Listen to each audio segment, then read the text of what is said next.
Straight out the motherfucking bank. Here we come, son. Lord help me, save me. Mama keep praying for a young motherfucker trying to duck a nutty grape in the city where you can't tell a snake.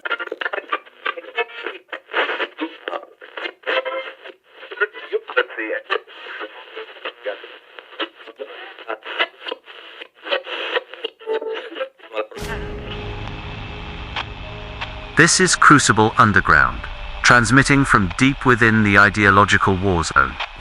The debate theatre has gone cold, but the echoes still rattle the walls. We are reporting post-engagement analysis from Sector 5150. Andrew Wilson advanced with precision, his arsenal: scripture, logic, and moral clarity.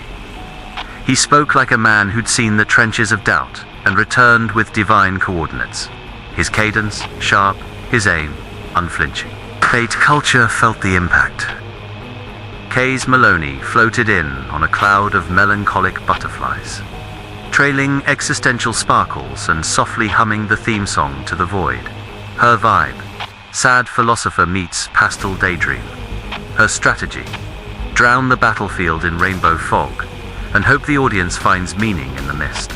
But let's be honest, Melone looked like she didn't even believe in her own manifesto. Her delivery had the energy of a half-deflated yoga ball. At one point, she dropped a line about subjective truths or limp. It needed CPR. If conviction were currency, she was bankrupt and bouncing checks in public. It was like watching someone try to win a sword fight with a scented candle. The butterflies were beautiful, but they got vaporized by Wilson's theological flamethrower. I think even at one point she had a brain melt moment and called the people of her home state stupid. Post it in the comments if you hear it too. So without further ado, please keep your hands, feet and fragile convictions inside the ride at all times. We here at the Crucible Clips 5150 would like to extend our deepest thanks for the overwhelming support, the reckless engagement, and the absolute chaos you unleashed in the comment section. You shouldn't have done what you did, but you did. You clicked. You shared. You summoned the algorithm gods and made them weep glitter. Now the battlefields are scorched. The butterflies are in therapy. And Andrew Wilson's still out here baptizing arguments with napalm. And when the smoke cleared, all that remained was scorched earth, melted pretenses, and a single glitter-coated sigh drifting off into the void. You didn't just watch a debate. By the end, you feel as if you just witnessed a theological airstrike on a paper fortress.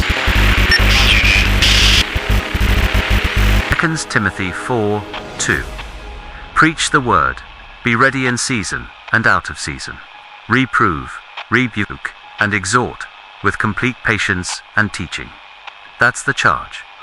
Not just to speak, but to stand. Not just to argue, but to anchor. Until next time, stay grounded, stay bold, stay crucible. Okay. I'm literally lighting myself right now with a lamp. I just found a lamp randomly around here and I just set it up next to me so you could see me. I love lamp. Okay, this. I love lamp.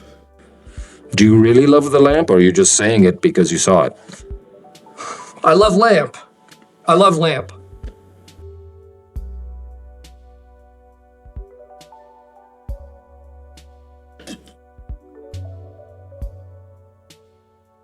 Good. So first, they won't see or hear us yet. This is just we can see less of you. Do that in the future. Just to be sure the connection's good.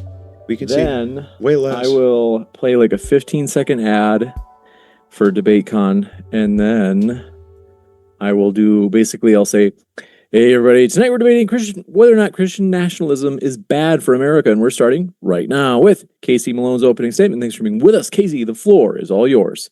And obviously at that point, Kayse, you just start your opening statement. Totally. Yeah, totally. Yeah. Totally. Yeah. Yeah. Oh, yeah, totally. Cool. Okay. I'm going to flip that on. So here goes that ad. Cool. Totally. And then in about 12 seconds, I will do that cold open. Thanks for being here, guys. This is fun. And let's see here. Yeah. Here we go. Totes bagoats, bro. Totally. Hey, everybody. Tonight we are debating whether or not Christian nationalism is bad for America, and we are starting right now with Kayse Melone's opening statement. Thanks for being with us. Kayse, the floor is all yours. Thank you, first and foremost, to Modern Day Debate for hosting this, and to Andrew for participating with me. This is my first official debate, so let's get into it. I guess starting with a fairly agreed upon definition of Christian nationalism as a social movement toward Christianity becoming the dominant social and cultural force in the United States, which would then become the exclusive influence of governance. My argument that Christian nationalism is bad for America is pretty simple. I claim it's a misdirection from the root cause of economic anxiety and instability for everyday citizens, which is actually the system of capitalism itself. As of right now, 62% of citizens self-identify as Christians, and 87% of Congress members do. If they wanted cultural dominance, they have it. And yet people are still struggling in a housing market, job market that's not working for us. Food prices are skyrocketing, but Christian nationalists want us to be afraid of secularism and people who aren't their preferred kind of exact Christian, rather than a system that relies on exploiting the religious identification or lack thereof of all of us. And in the scope of westernized nations, the United States is like one of the highest rates of both Christian religiosity and economic inequality. And I don't blame Christianity for these issues, but it's clearly not the solution. And I don't mind what the majority of people's religious beliefs are, but the system of capitalism is still not working for any of them either. Christian nationalism is bad for America because it doesn't address any of this. And at the core of most Christian nationalist arguments is the idea that a shared societal morality can only be like unified if it's dictated by one divine ruler.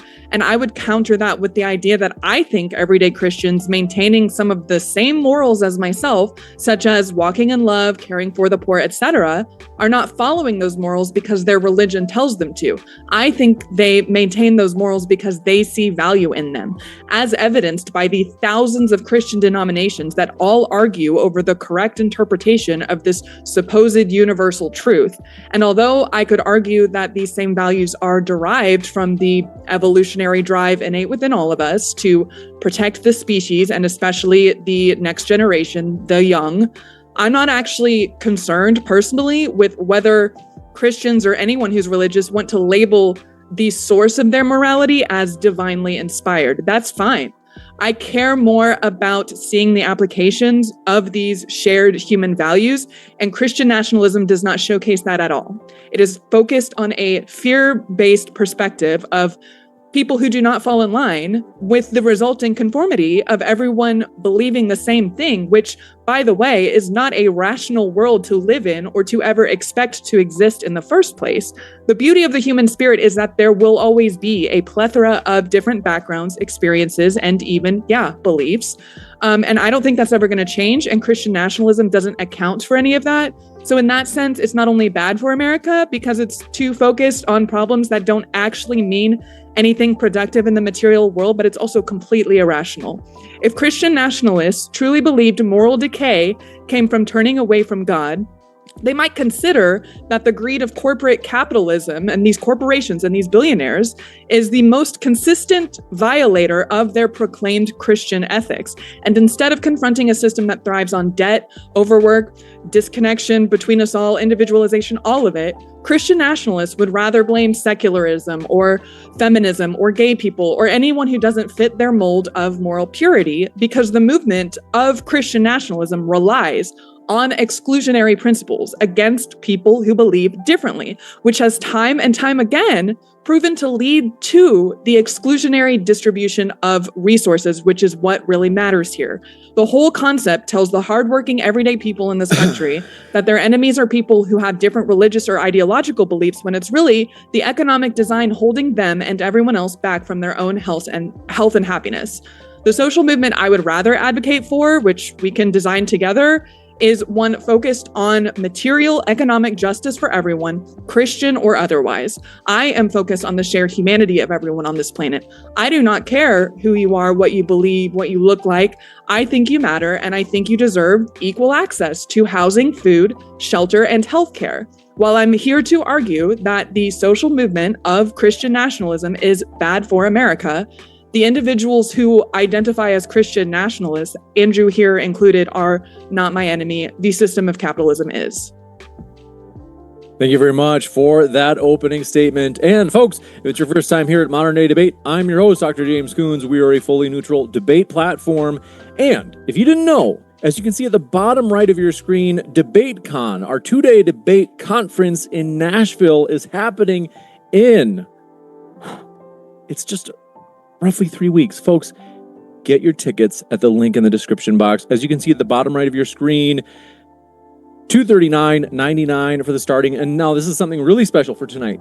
We're actually doing a promotion. So just for 72 hours, if you use this code that you see at the bottom right of your screen, namely 25LIVE, you'll get 25% off your ticket. This is only for 72 hours. And we're trying to keep this private just for Andrew's viewers and Modern Day Debate viewers. Get your tickets now using this promo code. With that, we're going to kick it over to Andrew for his opening. Thanks for being with us. Andrew, the floor is all yours. Can you guys hear me okay? Yes. Perfect. My opponent tonight has an interesting strategy, though it's altogether predictable.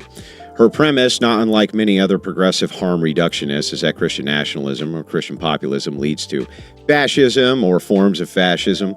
Interestingly enough, when somebody says fascism, which is now a loaded word, it brings to mind ideas of things which are very dystopian, doesn't it? It brings to mind the idea of oppression by the state, for instance.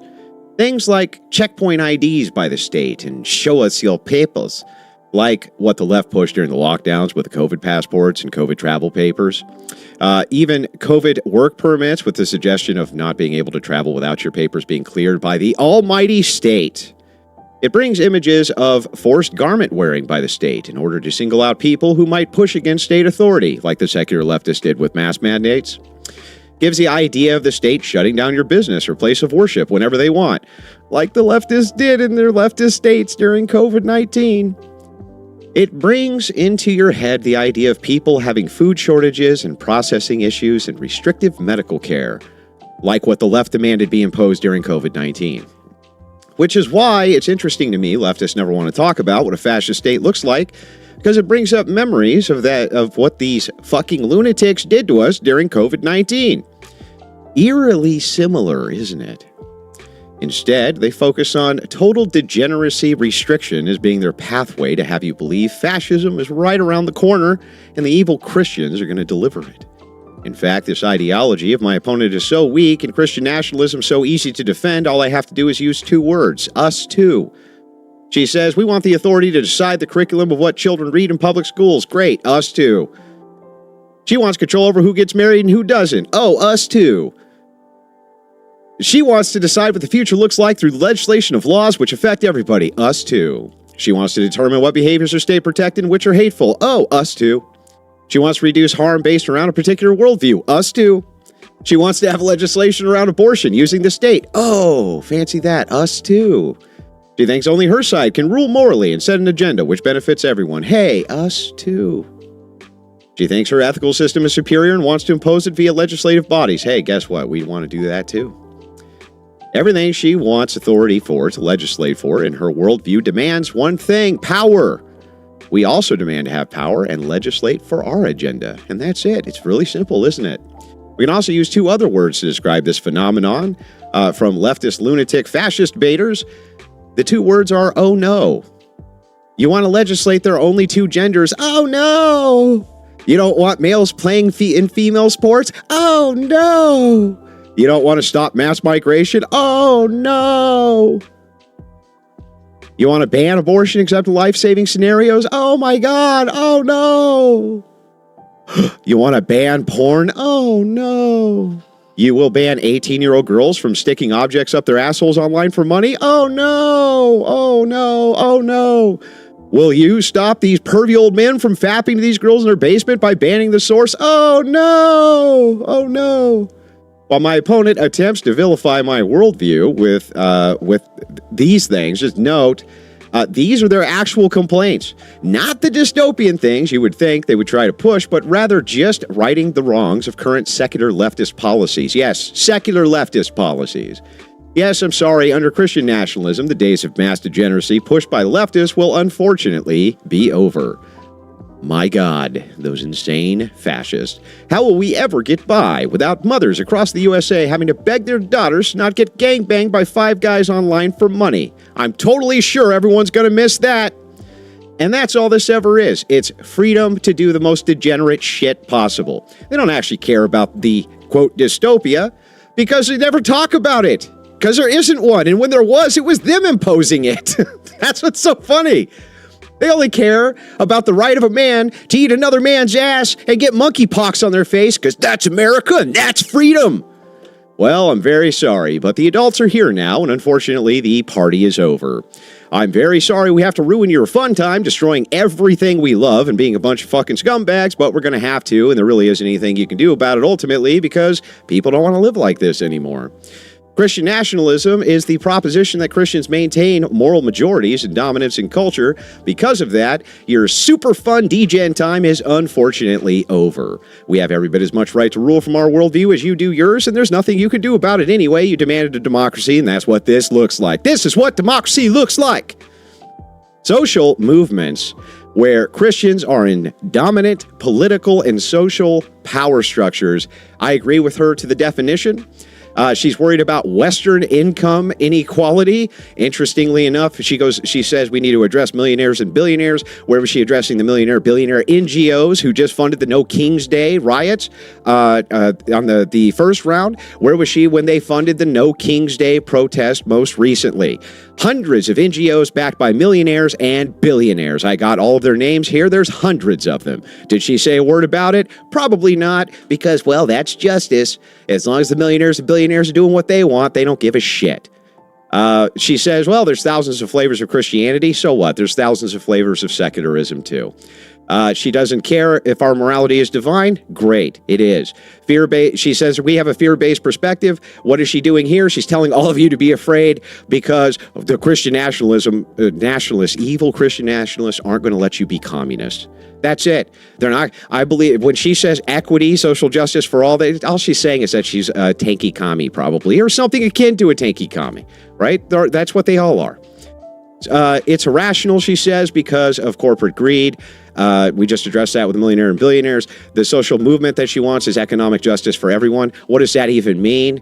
We never know. They're very vague about it. They live in the ambiguity of language. Equal access to housing, food, and healthcare. Well, what's the plan for that? She doesn't know.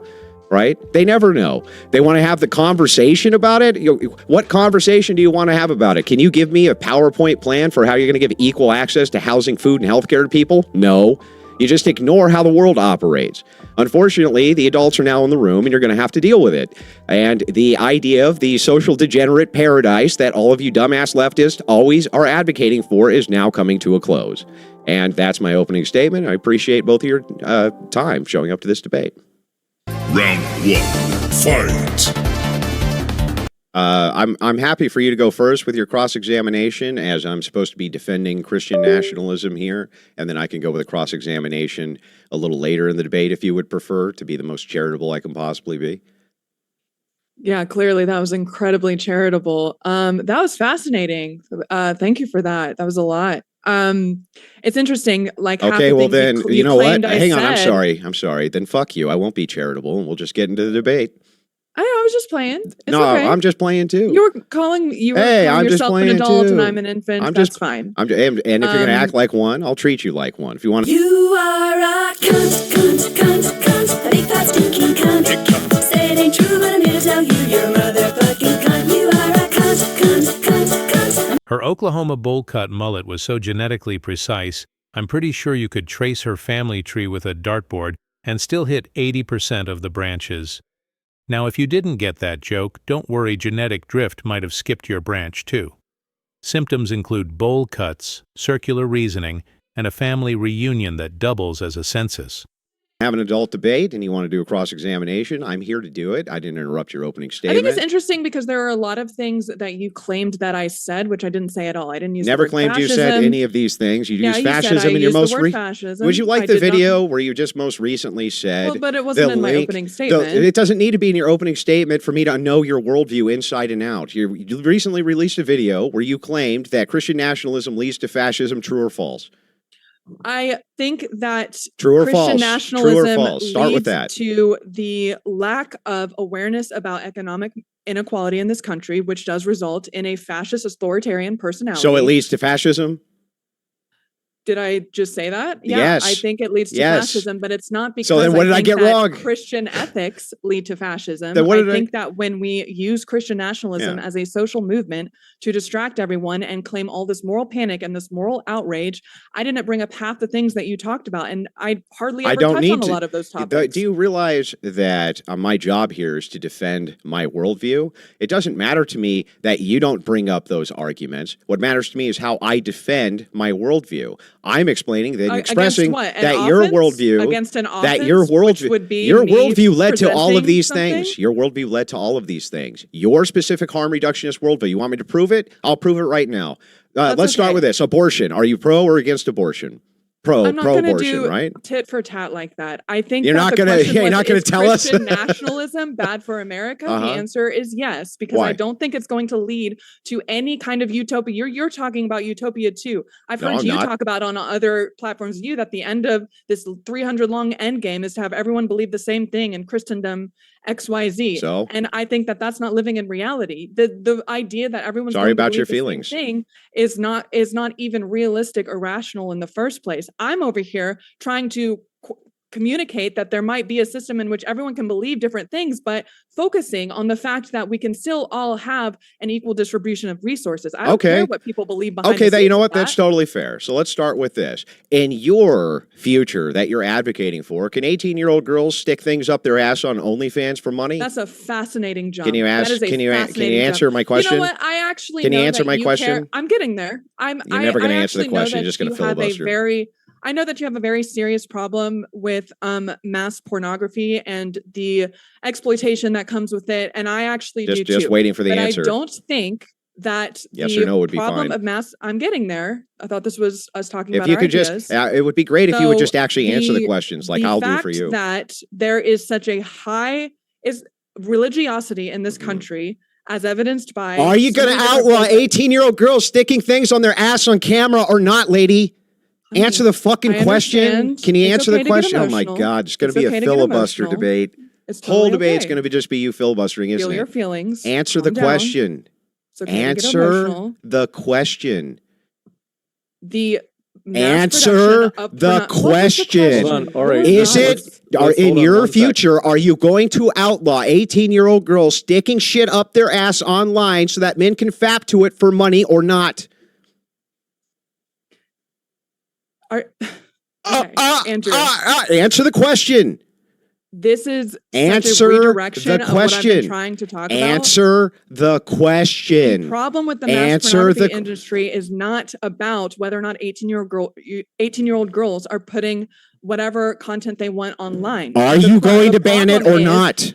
The capitalist nature. Are you of the going to ban it exploitative or not? industry. Oh my God. Are you going to ban it What's or your problem not? with it? I want No. you. No, thank you. My God, you said the word no. Oh my God, I can't believe you were able to do that. Yes, that's the I recognize future. your Thank feelings you. And I validate them. Thank you. The thing is, you that should feel validate better? them. I'm Do you feel glad. better? You should just said no and That's spared great. us all your stupidity. No. Okay. So the thing is like, oh, I'm going to. Tell me why I'm wrong. Wrong about what? You didn't. If make a I'm statement. the unilateral president and have all authority in the United States, I'm going to ban 18-year girls from stuffing shit up their ass so that old men can fap to it. Why am I wrong? Why are you wrong for Yeah. banning it? Yeah. I think that you're misdirecting the entire conversation toward a random offshoot argument about something that has nothing to do with Can you the answer core my root of question? whether It does go to the core I root. am It's talking answering about it. our ethical It's not. systems. Okay, the ethical systems of what? The ethical systems of individual liberty, is that what you're trying to get at? Yes, so I'm saying to you, so No, it's my not gonna ethical be- so my ethical system, I follow There's Christian no ethics. I I believe have no rights are concept- social. I believe Okay. rights are complete social constructs, totally socially constructed. So Totally. if this is the case and morality is subjective, I have as much right to rule from my worldview as you do from yours. If that's the case, all we can do is look at prescriptions for the future. If it's the case that the effects of the prescriptions that I want are better for society than yours, you should actually adopt my worldview. So tell me why I'm wrong for stopping 18-year-olds legislatively from sticking stuff up their asshole online for money. Why is that wrong for me to do? Those are two completely separate conversations. No, they're not. You're talking. Can you take deep breaths? I know you're getting emotional, but You usually you're look like the talking one who's about just whether or lost. not- You don't even know what I'm you're saying. talking about whether or not it is ethically wrong for someone to post content of whatever they want online. In the same breath, you're talking about two different ethical frameworks coming into play, and you're talking about You don't these have an as if ethical framework. The ethical framework is shared human values, which we can all collectively agree upon together. Your ethical So framework. if we is yours collectively alone. agree that we can molest Congratulations. children, is that good? We won't. Is it good if we did?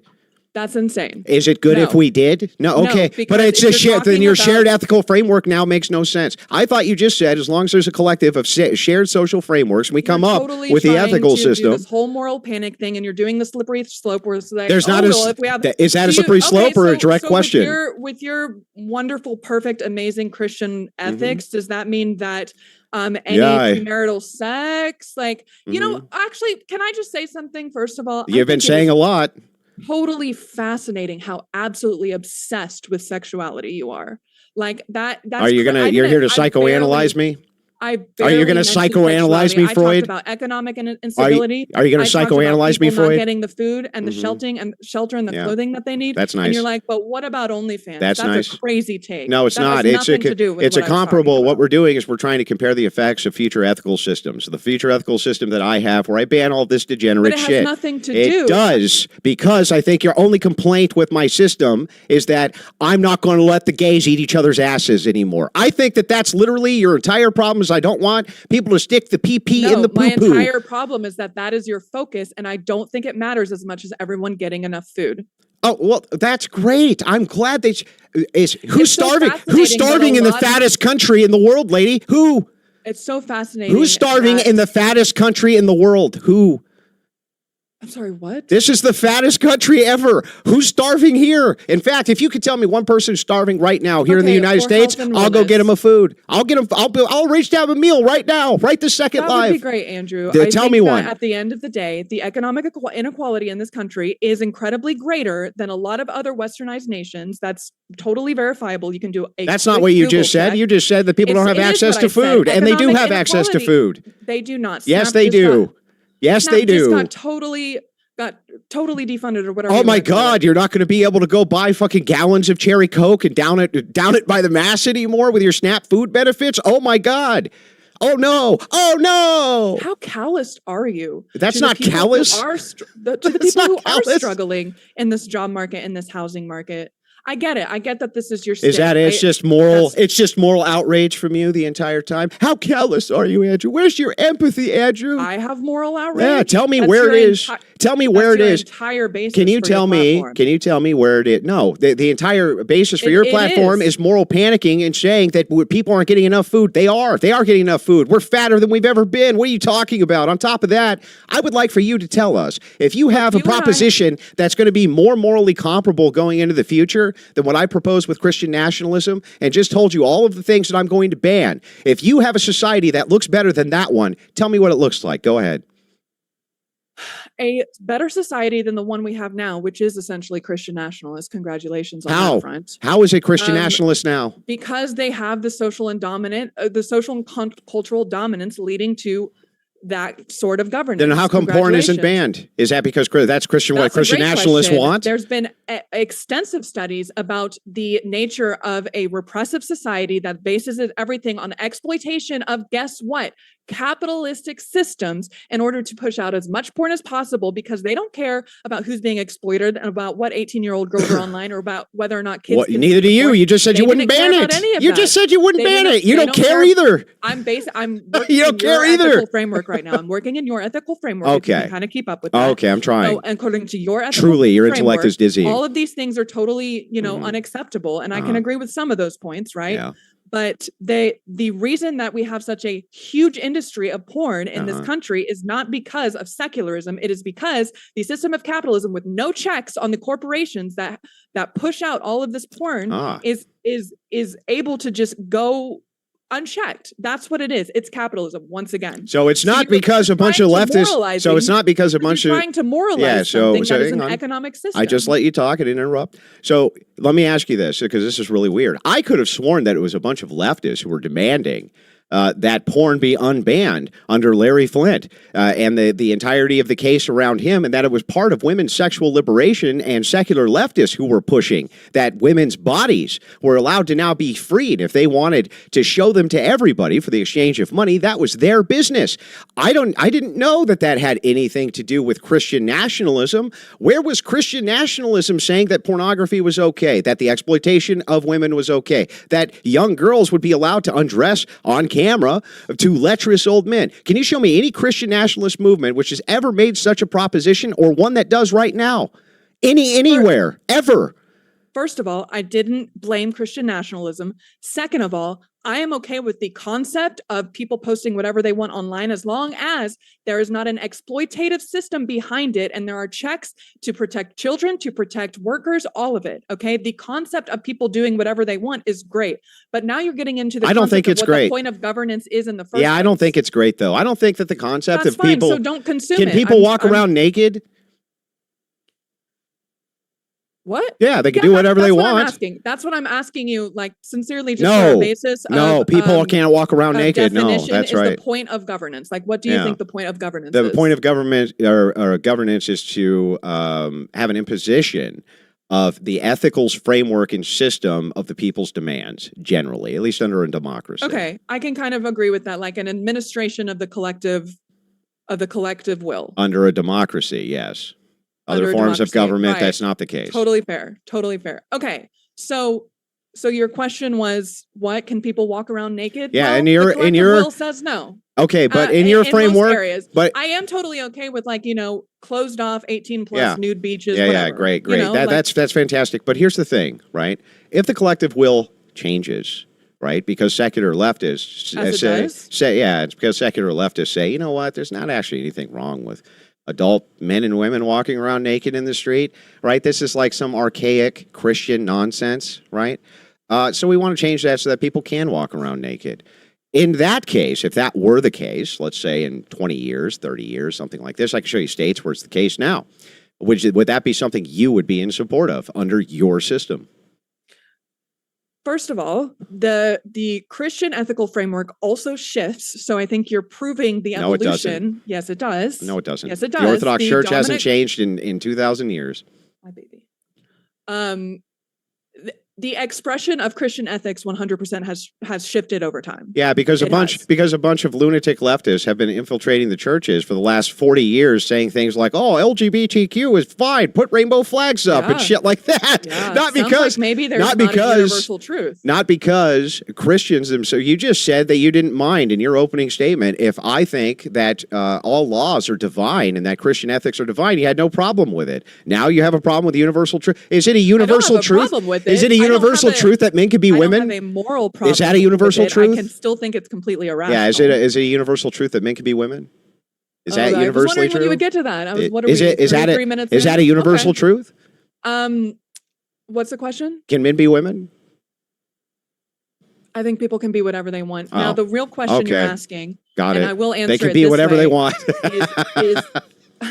This is what you're offering. All you're literally offering is degeneracy. That's it. Yeah, I know. I love you can call whatever you don't like degeneracy. I know that's your thing.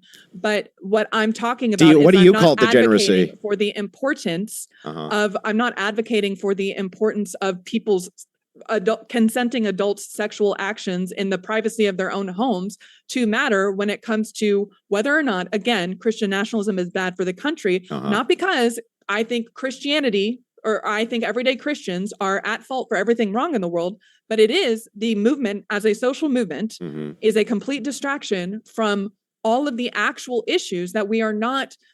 Here's my question.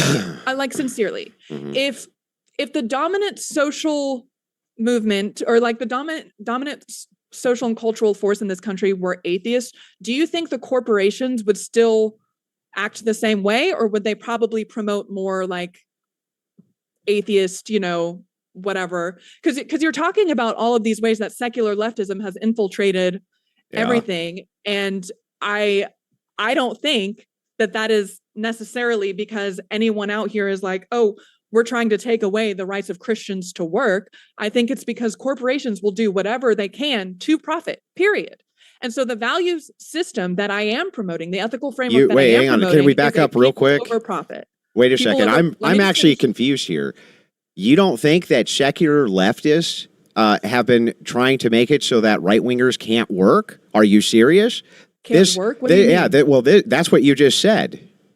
What do you mean? I don't know what you mean. Well, for instance, leftists are the ones under the secular framework who claimed for years that the ideology of the right was so dangerous that they needed to be deplatformed, depersoned, and debanked, not allowed to have any sort of voice in the mainstream at all. That was your secular framework. That was all secularists doing that, not Christian nationalists. Christian nationalists were the ones who said you can have a platform. They were the ones who were guarding your speech, not secularists, not secular atheist lunatics. They weren't doing that at all. They were deplatforming everybody who was on the right, especially during COVID-19. Remember, there's misinformation. A lot of it wasn't misinformation. They deplatformed them anyway. Under Joe Biden, they did the same thing. The Biden administration went to Facebook and many of these other large tech corporations, and what did they do? They said that they wanted these people deplatformed. They wanted them removed. They wanted all of this removed for, quote, misinformation, when a lot of it wasn't even misinformation by Facebook's own admission. That wasn't Christians doing that or Christian nationalists doing that. When they do boycotts,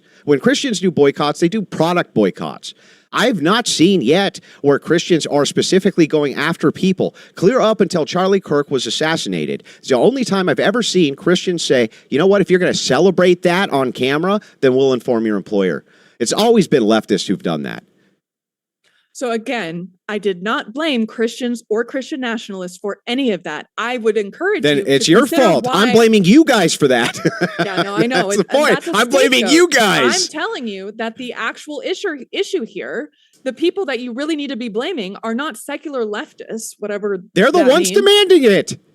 But it's the corporation leaders who are the ones making it happen. Yeah, well, let me ask you something. On your corporate YouTube channel, right, which is run by a gazillionaire corporation. Can I just ask you? Hang on, can I finish now? Can I finish? Totally. So the thing is like, okay, so you on your gazillionaire-owned, bazillionaire corporate Google-owned, do no evil YouTube channel where you preach this communist bullshit. Did you make a single video about the hundreds of NGOs which funded No King's Day? Even one? That's my point, Andrew. My point is that they will back whatever dominant social movement because they don't give a crap. Sorry. That's leftists. They don't care about what actual beliefs are. They that's don't have beliefs. Secular leftists. Their only value is profit.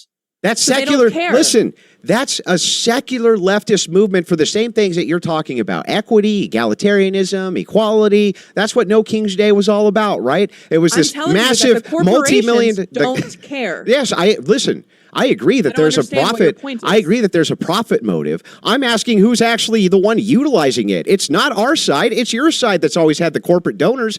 The corporate donors are always behind the gay rights. The corporate donors are always around your shit.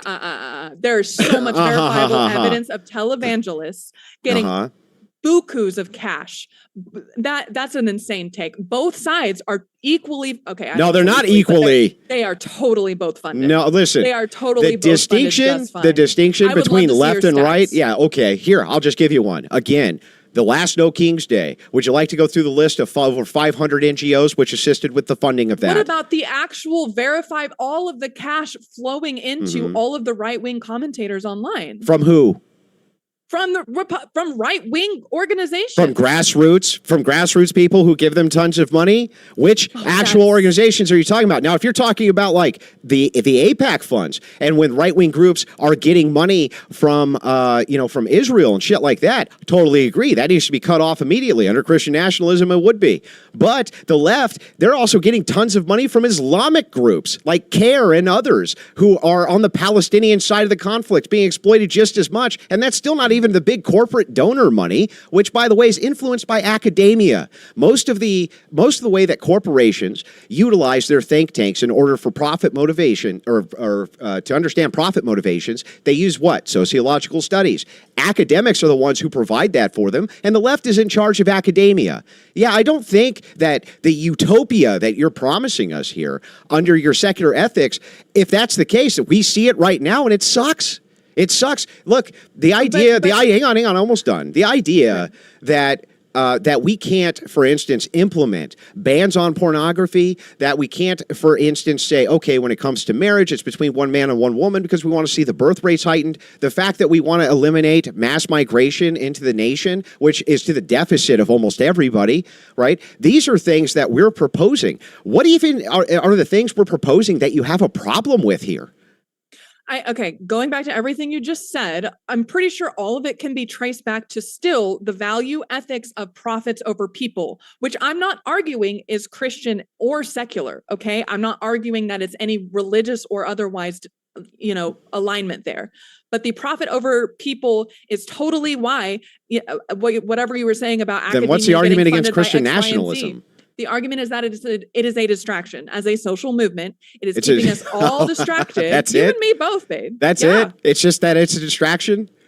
You're out here so focused. I'm not like, you're out here so focused on two men having sex that you refuse to. I don't think I've ever seen any clips of you talking about, and people need to be able to eat and people need to be able to be sheltered. Okay. You are much more concerned with sexuality, and as if that truly is the root problem of everything going on. Yeah, I think that's insane. I think that social degeneracy is one of the prime reasons you see such failures in society. And so here, let me give you an example of this. I think you're focusing actually on the wrong things here. In the fattest country ever, you have access to food in the United States like nothing else anywhere on planet Earth. I have no idea what the hell you're talking about here. When you're saying that there's economic inequality, right? The reason that that's so ambiguous is because, like, what would you even do? Let's say that you wanted to start a business. How would you even be able to do that without having startup capital, which you could borrow at some kind of interest rate? You couldn't even do it. It's not even possible. It's how we beat the communists, by the way, because their whole idea was that they would reduce your access to capital. And that's how people get out of the poorhouse. That's literally how they do it. So the question to you is this. It's like, okay, great. Let's just cede the worldview for a second and say Christian nationalism is a distraction. From what, though? From what? What do you mean from what? I've just been saying it this entire time. Yeah, tell me. Give me one issue. Let's go over one issue at a time. Mass pornography is not, unsafe for kids. Well, what? It is, wait, what? Calm down. It's not unsafe for kids. You're going to get clipped. Social degeneracy. You're going to get clipped. That's totally fair. You're going to get clipped. It's not unsafe for kids because of social degeneracy. It's unsafe for kids because these corporations have been allowed to propagate this content without any checks, without any regulation. It is totally unchecked capitalism. Corporations are totally regulated. What do you mean? So, but I'm corporations saying are heavily regulated because we're out here being, wanting to do. Let's go do a sexual degeneracy. What does that even mean? Okay, so what do you? Okay, but do you see how you're not really answering? It's just ambiguity again. So it's like, okay, I'm clearly naming the issue. Can you calm down for a second? It's total ambiguity. You're like, okay, look, this corporations, they're a problem. Okay, great. What the fuck do you want to do about it? What are you proposing we do about this? I think, okay, so you talk about a social ideological movement that kind of bands everyone together. We get all unified, all of that. Conceptually, great. I think we need to maybe focus on the actual issues at hand and use the system at...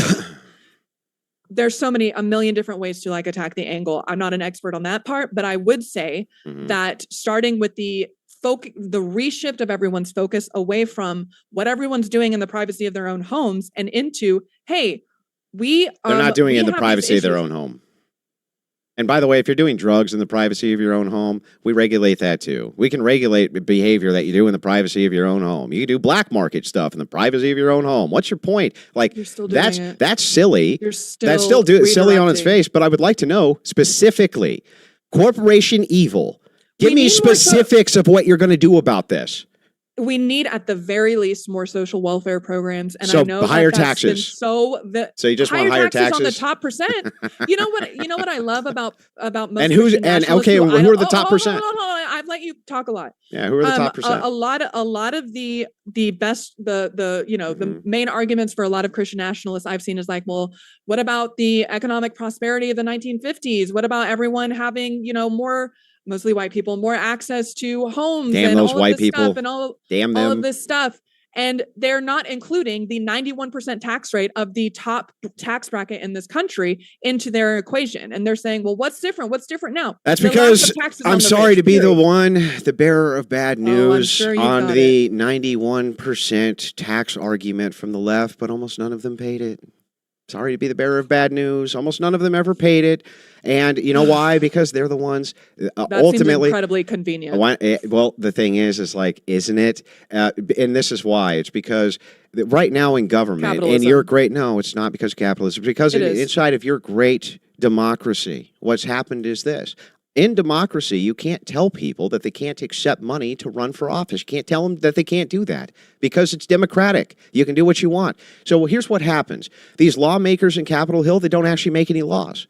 They're lawyers, but they don't make any laws. What happens is they have a think tank of lawyers, and those think tanks, they write all the laws, and then they hand them to their legislative body. The legislative body goes and makes a proposition. Then other think tanks take a look at it and go, okay, let's take a look at this, dot an I, cross a T. And most of the time, those think tanks have corporate donors, right? And you have corporate donors behind it. What system would you ever propose that would get rid of that? Having a top-tier marginal tax rate, which, by the way, it's a marginal tax rate. It's like you get above $1 million and then it goes up. You get above $1.5 million, it goes up above that. Get above $2 million, it goes up, right? Until you get to 91%. And by the way, that would be a drop in the bucket as far as, yeah, okay, you want to do the math? You want to do the math of what our GDP looks like? All right, our overwhelming GDP and what it would look like if you had a marginal tax rate on if you made over $4 million for today's adjusted currency. If you taxed it at 91%, it would be a drop in the bucket. It wouldn't address any of these issues. So even if you tax the rich at a marginal tax rate where you hit that margin and then you go past it, it still wouldn't address any of those issues. It's not enough money. It's not enough money. You know how much we spend on Social Security? How much we spend on Social Security? It's the largest spending that the United States does. It trumps the military. It's like, yeah, I don't think you have any idea what you're talking about when it comes to social safety nets and how much money you actually need here. Well, it'd be a much better use of our money than the industrial military complex. I'll tell you that right now. But Nobody's disputing that. Andrew, I totally appreciate. Yeah, exactly. I totally appreciate that you're at least talking about the economics of this country and what actually matters for the everyday people. Talk about it all the time. What their neighbors are doing. I talk about, listen, the funny thing here is like, do you think these things aren't intertwined? OnlyFans is a multi-billion-dollar operation full of corporate donors, including the guy who owns it, who gives money to NGOs who influence Congress. Why do you pretend? Hang on. No, don't babe me. Don't babe me, honey. Listen, so that you understand and note that these are all intertwined. The social degeneracy is as much intertwined with the various ideas of these think tanks influencing government as economics are. The social fabric itself, though, the only thing that could ever stand up to any of the things you're talking about would be the family unit. That's it. The strong backbone of a central dynamic of a family unit. How do I know? Because it's the only thing that ever did. It's the only thing that ever did. And you scoff, right? You think that alternative family units and things like this are going to somehow help you stop the corporate oligarchy? They don't give a fuck. They can't wait for you to bring in more mass migrants so that they can exploit them. They don't give a shit. That's why Bernie Sanders said that mass migration was a thought process of the Koch brothers because they wanted to exploit cheap foreign labor. And that's exactly what they've done. So your answer to all of this, the corporate greed and all of these exploitative practices and everything is a is a mom, a dad, and 2 kids. That's your answer Yeah, I for the think that economic inequality that people Yeah. that you are Yeah. listening to this right now. Yeah. They're struggling in a job market. Yeah. They're struggling in a housing market. You think a better family unit is going to help everyone do Yeah, better? And it's gonna system help that everyone do continues better, to yeah. exploit them, Yeah. continues to pay them less while expecting more for their rent. Oh, the That's what you system. think is- Oh, the system's doing that. fascinating. Here's what's. you know what I Hang no, I on. Do let you talk want me? about- I no, thought let you wanted me talk to a lot. I answer. let you talk a Oh, lot, okay. but I Go felt on like your you talked a lot. diatribe. Go on your diatribe. Come on. I Tell me how respect you're going to the fix it with viewers. communism. I respect the viewers Uh-huh. and the people who are listening to this a lot more than to say like, hey, actually, if you just have sex with this person, all of your problems will be okay. No, I respect our viewers a lot more than that. And I think that they deserve to band together and understand that collectively we can focus on more programs and social safety nets that will allow them. You can't to breathe collectivize if you in a don't have shared system. social values, lady. The shared social values is I've been laying them out this entire No, time. we don't The have the shared same. humanity. We don't have We're the more same focused shared on social dividing people. values. We We're don't. more focused on How are you going to include on me? telling I the don't difference. share your values. I don't want any of the That's things you want. literally I what don't I'm want saying. any of the things you want. You are so focused. How are you supposed to on include everyone's me? religious differences. Uh-huh. You are so focused on everyone's religious differences that you refuse to operate from a perspective, from a starting point of shared humanity, and that we are all in this together. Let's start- Honestly, at the end of the day, What? that's the difference between you I and see. me. I see. So I'm supposed to have an arbitrary axiom that you made up, which is shared humanity, whatever the fuck that means, completely ambiguous, doesn't tell us any complexity The of any question moral is system. Christian My nationalism turn. bad? My turn. And I said yes. My turn. So anyway, Totally. it's completely ambiguous. Completely ambiguous. Shared humanity means nothing. It doesn't mean anything. You're Hang on, on hang here on. all the time. Can I get saying 2 that seconds? That Can I rights get are 2? social constructs. If that's the case, then if You're I always want saying rights are social constructs. and if that's so the you can't case, argue yeah. that I'm being ambiguous about social constructs. Wait, That's I'm not sorry. If you appropriate. want shared humanity as being a starting axiom, I think you better fucking explain it. Yeah. Yeah. Okay. I think you Okay. better do that. Yeah. So shared humanity, what are Uh-huh. all of the actual things that we all deal with? Not whether or not someone wants to have sex with this person or whatever, and all Mhm. consenting adults, Uh-huh.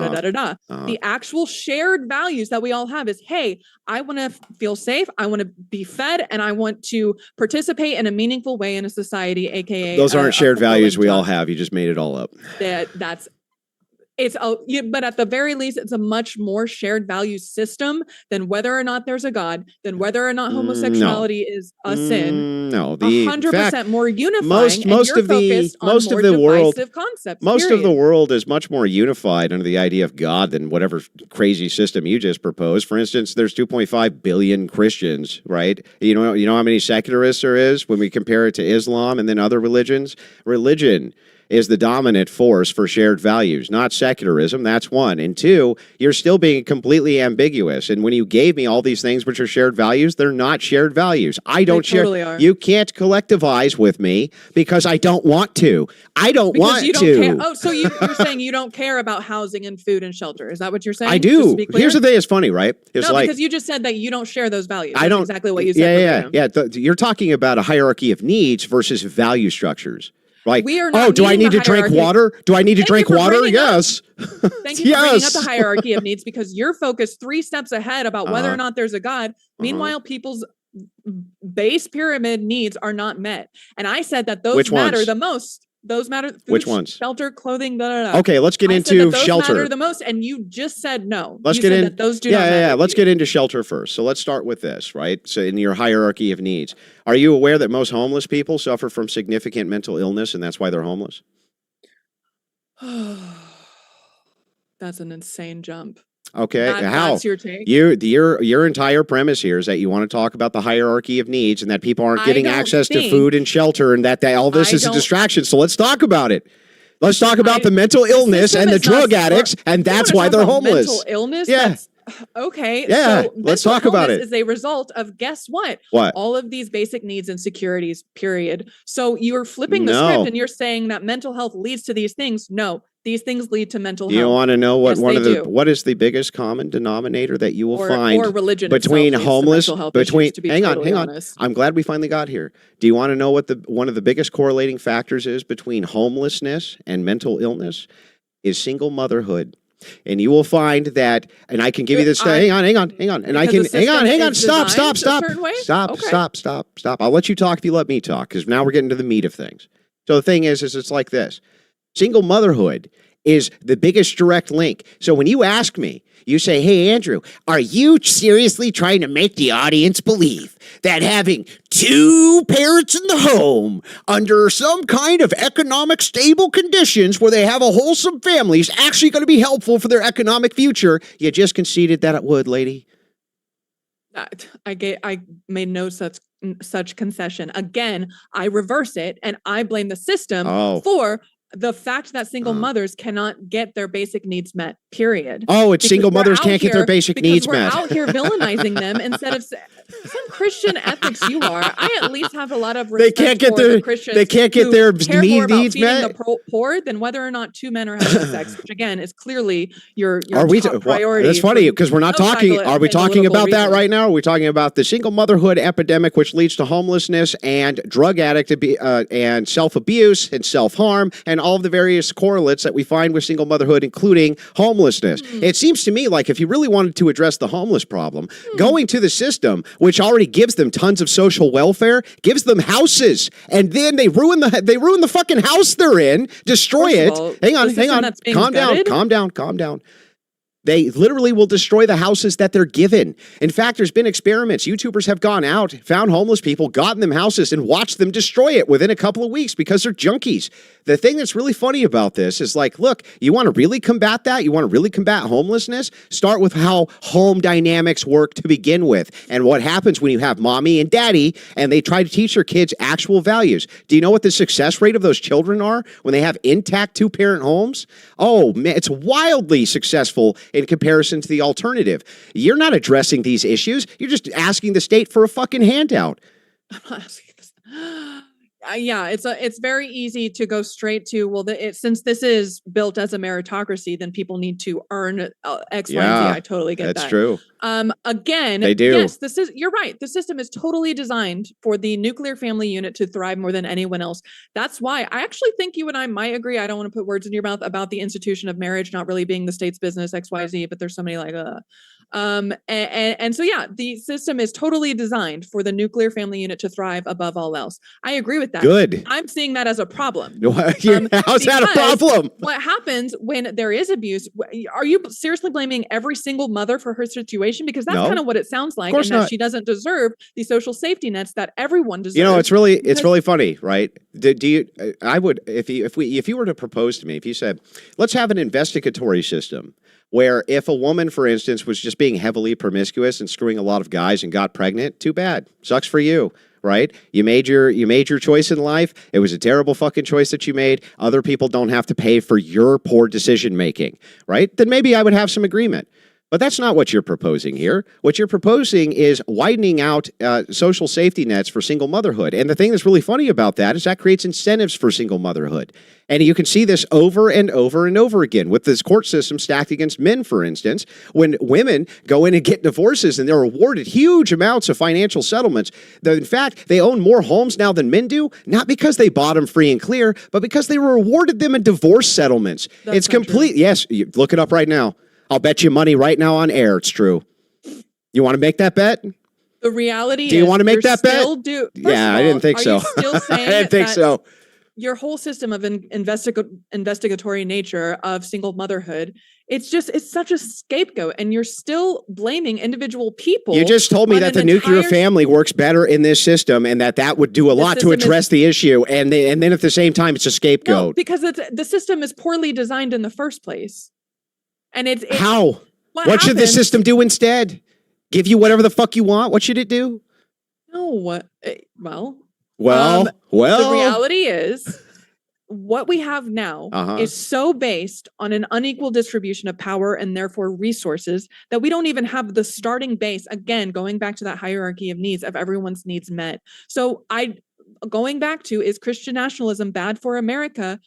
Yes, it is, because it's not focusing on the basic needs that are not being met nationwide. It's not only trying to focus on uplifting every human being under a moral, philosophical, and legislative system that makes sense, but it's also attacking things which are attacking the social fabric, which is leading to this, like the normalcy, for instance, of degenerate sex work, which leads to drug addiction, leads to single motherhood, leads to single trafficking, single motherhood in the home, and the promiscuity, which has now become rampant in society, which leads to single motherhood in the home, is one of the conditionals for the very homeless situation that you're trying to address. And instead of trying to address that and say things like, look, perhaps if we instead have propaganda around the single mother, instead of single mothers, the propaganda for them, you address propaganda from the top down in the social fabric of society to say, look, marriage is actually what's good. Having two-parent households is actually what's good. It's going to create great stability for Junior. Your chances of being homeless are going to be way less. Your chances of having bad outcomes in life are going to be way less. We can address those things right this second. We don't need a utopian future to do it. Instead of doing that, you're like, just more safety nets, tax the rich. That's not helping anybody. What are you going to do legislatively here that's going to help anybody? What? I think at the end of the day, you're still more focused. First of all, it is completely irrational to expect everyone to believe in the same thing. It's completely irrational to expect You just told me we were supposed to collectivize. You want to collectivize. I think that at the end of the day, you're talking about making this Christian utopia, and it's completely irrational. It's not a utopia. What's a utopia? What am I saying that's utopian? What? That's like your, 300-year plan is Christian? Yeah, what am I saying right now legislatively that I would address, which is utopian? What? I know that your take, so to summarize, your take is that the state needs to have more like, I don't want to say propaganda, but kind of propaganda about the nuclear family to convince everyone that was perfect. Yeah. So why didn't it work in the past? Oh, because secular leftism. Did it work for this? Did it work for this? Did it work for this? Did propaganda work for that? That's my point. Did it work? Did it work? It's not going to work because I actually it did work for this. It did work for this. I actually respect the everyday person, and I think that they can make choices for their own lives. Backing up. At the end of the day, it doesn't matter who you are. So backing up, did propaganda work for smoking? I let you talk this entire time. No, you didn't. No, you didn't. You cut me off 4 times. What do you mean? I said that Christian nationalism is bad for the United States. Actually, everyday people is probably good for the government, but it's bad for everyday people because it is completely moralizing and putting this entire moral attack on all of these things that are not the root issue. It is not a nuclear family that is going to save us. That has been tested and it failed. And again, you're talking about, there's this shift in dynamics. Christian morality has never been the same. It has never always stayed the same. It has always shifted. This is really funny. With where we're at. So here's the thing about this that's so fucking hilarious to me. No, nuclear families didn't fail. What happened is there was a bunch of leftist secular propaganda, starting with the Secular Human Manifesto 1, by the way. I don't know if you've ever read the first one, but it was actually very dogmatic, wasn't it? It was very dogmatic, Human Manifesto 1. And they didn't even secularize it. Because it was religious. Well, here's the thing, Unitarian. though. Yeah, it was Unitarian. It was Unitarian, and the design of it, manifesto is more dogmatic. No. It was Unitarian. Specifically because they wanted to infiltrate churches and tell them this idea of having a nuclear family and a dad and a mom at home, it's archaic, it's stupid, it's foolish, like you're doing right now. You can't actually tell me why that's stupid. You can't tell me why it would actually be stupid for us tomorrow to have a massive... Hang on, stop. My turn, lady. It's my turn, lady. My turn, lady.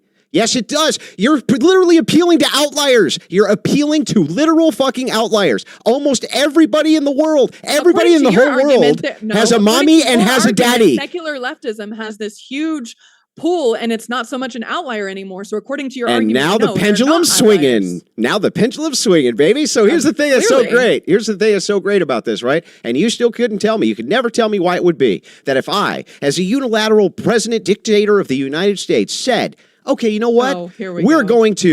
We're going to have mass propaganda about having a nuclear family, right? And the idea that that you're a single mom by choice, not because your husband died or because there was abuse or there was, drugs or something like this, but because you chose it because you were promiscuous and things like this. You're not getting handouts for that. Okay, what we are going to do is reward people in society who make these great contributions to it. They stay together. They stay really focused on society. That's the thing we're going to uplift. We're not going to punish punish these people, but from your view, just us not giving them free shit is a punishment. I'm not talking about giving free shit to people who have intact family units either. It's totally fair across the board.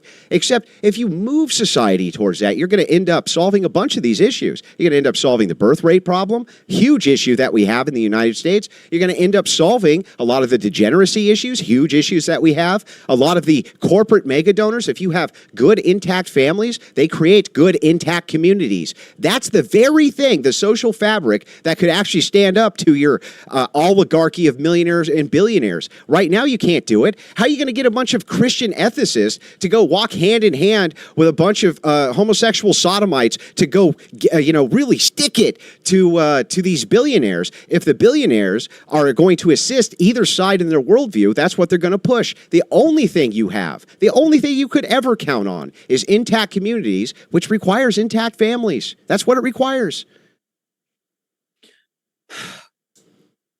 Honestly, Andrew, you're still focusing, Christian nationalism is still focusing on as long as ...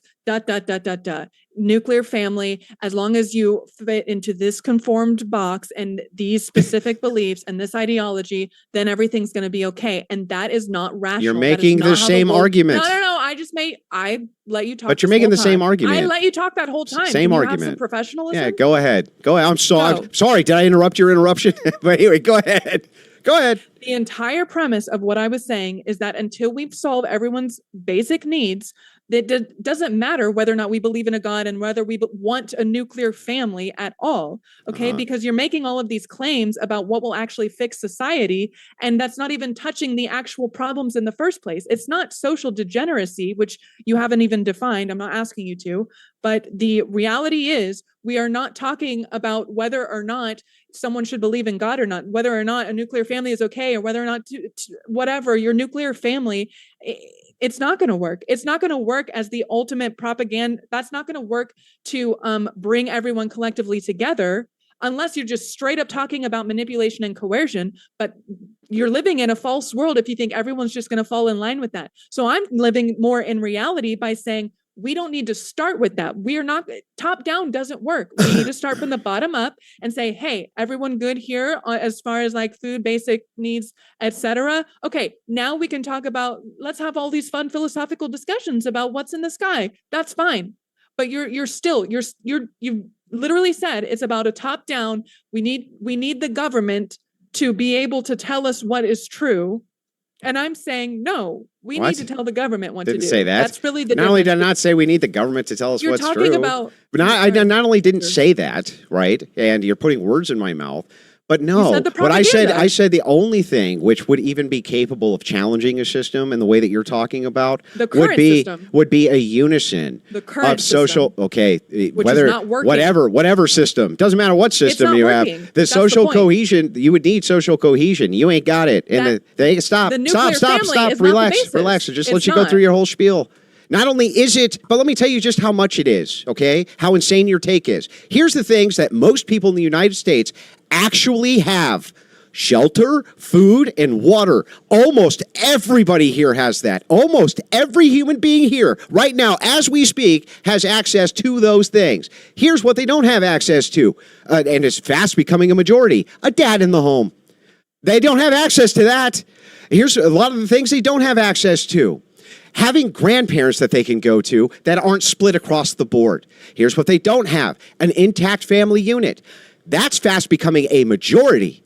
What you're talking about is addressing the needs of a minority, and a super minority at that, right? Most people right this second, as we speak, have access to shelter, food, water. Almost everybody. If you want to look at the stats to prove me wrong, then do it. But here's what you're bringing to the table. We need to address these things which have already been addressed. Under the capitalist system, it's already been addressed. Almost everybody already has access to them. You can go to a public park and there's public drinking water, for God's sakes. You can basically, right this second, on any street that you went to, hold up a sign and say, I'm hungry, want a meal, and I guarantee you, someone will pass by in the next 10 minutes and hand you one, because that's how people are.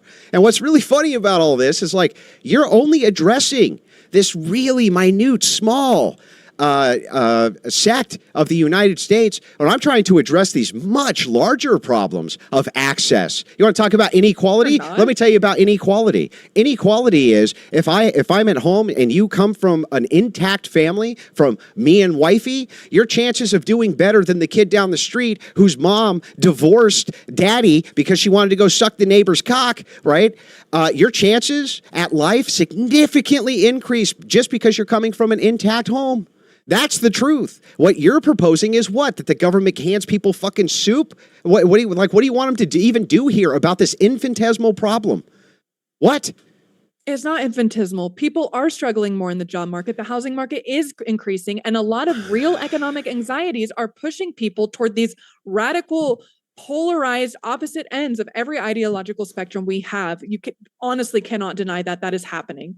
People are getting more anxious about the future because of all of this instability, and they're looking for scapegoats, and you are sitting here providing them with one, and you are saying it is people who do not conform to the dominant. Oh, come on. You're saying it's millionaires and billionaires. No. That's the scapegoat. Yes, correct. That's the scapegoat. It's not How's that not a scapegoat? Okay, I won't say you're not in the position you're in because of a billionaire, lady. You're in the position you're in because of you.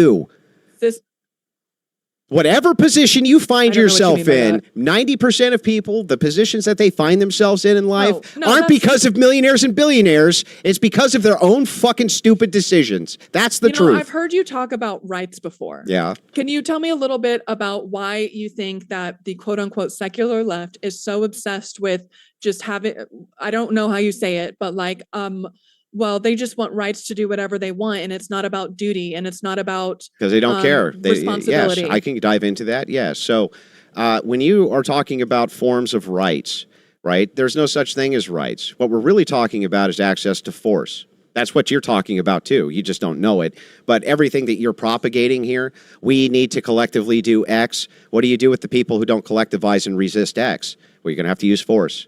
That's what you're going to have to do. And so really what we're arguing about here is the use of force in whose hands it's better in.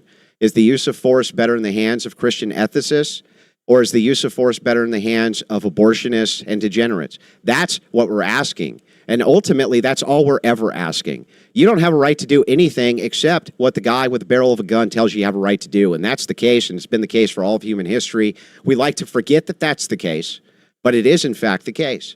And so here's what I propose. Since I know that this is actually just a dominant power struggle, I do think that you want power to legislate whatever the hell it is that you want. And I think it's totally appropriate to want to do the exact same thing for the world that I want to see, which isn't a collectivization of a bunch of blue-haired freaks who say, oh, let's get a collectivized tax on some millionaires and that'll solve nothing. It'll solve nothing. Okay, that wasn't really what I was asking, so I'll get back to that in a second. But okay, the use of force. I've seen that you kind of align with what is it, Nietzsche's will to power. Not at all. More of, it's a descriptor. I've heard you talk about will to power. No, I don't. No, you've never heard it once. I myself believe that this is a descriptor. Power is the use. Yeah, so what I'm giving you is a descriptor, not an ought claim. It's a descriptor for how the world works and how the world has always worked. And it's because human beings are animals. And there is that's an interesting claim. And the idea what here, I assume is a creationist. Yeah, why is that an interesting claim? I'm using words you understand. So the thing is like, if this is the case, that we're animals, and we're looking at power dynamics, and that's what you're trying to solve for right now is power dynamics. You say that that's what inequality is, right? It's the idea that one group is going to have more power than another group. That's what the whole point of it is. Otherwise, you wouldn't even care about inequality. The whole root of all of this is really just power. Who wants power? You think power is best in your hands, and I don't. I think that power is best served in the hands of the Christian ethicist and not you people, because we see that your prescriptions are terrible. You put words in my mouth. I would disagree. I think that the power is best equally distributed amongst. I would put you and me in the same category as that. I would not say me. It can't be. Power can't be equally distributed. I know that you don't see that as a possibility. No, it can't be. I'm saying no. I know that you don't see that as a possibility. I'm saying that's what you don't see it as a possibility either. I'll explain how. I know it's for sure you can't. Hold on. I had an actual question about rights. Yeah, but I want to follow up on this, and then we go to rights. So the thing is like, no, in every society that you would ever propose, you're going to have an enforcement arm, no matter what.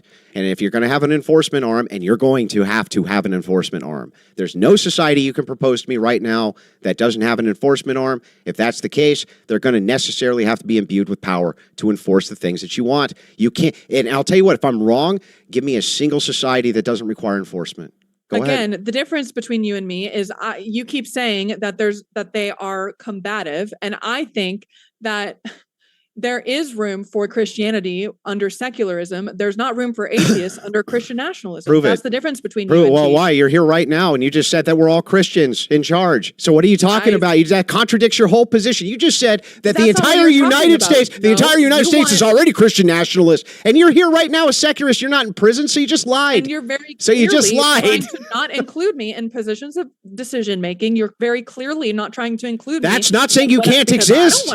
I don't Me wanna, saying that I you, don't want, I me don't saying want that the- I want to the be in typical power. nuclear Wait, family wait. unit or whatever Me the fuck. saying that I wanna don't get want you to married. I don't have. wanna do all of that. Me saying that I So don't want you to you're have out political here power is talking not the about- same thing. You're out here talking about putting words in my my mouth. God, I this don't is crazy. think that I need more power than you. I think that it's totally fine for atheists and Christians to coexist. But your entire premise is that atheists have no room in any decision making. They can't not be about No, the it's nuclear not. family unit. And I'm here saying, like, y'all can believe whatever you want. Y'all can, well, that's very okay of me. Y'all can have your nuclear family unit. That's fine. But the distribution of resources shouldn't be based on your ideological beliefs. It shouldn't be based on whether or not you have a nuclear family unit. But the thing is like, don't you see the various contradictions that you're making? You say, well, wait a second, the distribution of resources shouldn't be based on your worldview. It should be based on my worldview.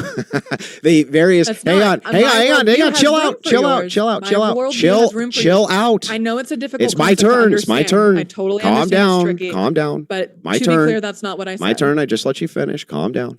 So it is what you said, right? And it's a contradiction. That's the first contradiction in your worldview. The second is you open this by saying you already have a Christian nationalist nation. Are you happy? Are you happy about it? And you say there's no room for secularists inside the Christian nationalist nation, even though you're right here, right now. Nobody's putting you in prison. Nobody's saying can't be on the internet. Nobody's saying any of those things inside the Christian nationalist nation that apparently we already currently have. There's no room for you. Me saying that I don't want people who hold your ideology to have power, and so I'll fight for power for people who hold my ideology is not saying you can't exist here. That's fucking insane. That's not even a take.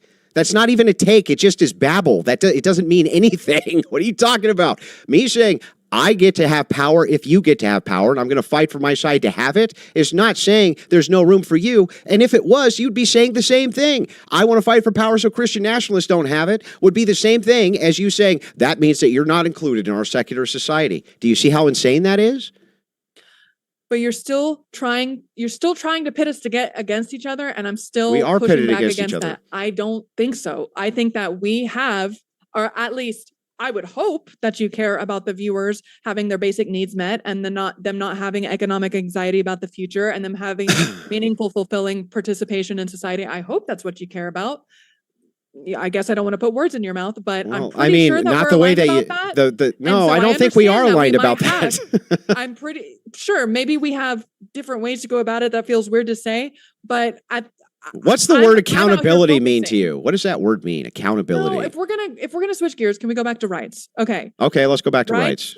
rights. I want to know why Mhm. you think that minority groups asking for more rights is about people just getting this whole notion of like they don't want any more responsibility, they don't want any more duty or whatever. Because you've that's said not before. what they usually are in askings of quote rights. There are no rights which minorities don't have. Can you name one? Hold on, there are no rights. What? There are no rights extended to me that aren't extended to minorities. Can you name a single one? Well, that's what I'm trying to get at. I'm trying to ask you your stance on that. Is you think that you get frustrated if there's not a with single people- one. So I don't even know what the point is. So Okay, they don't have there's not a single okay. right. There's not a single right that's extended to me that's not extended to minority groups, not a single one. And so the thing is like what's the point of contention? You say they're fighting for more rights. Fighting for more rights to do what?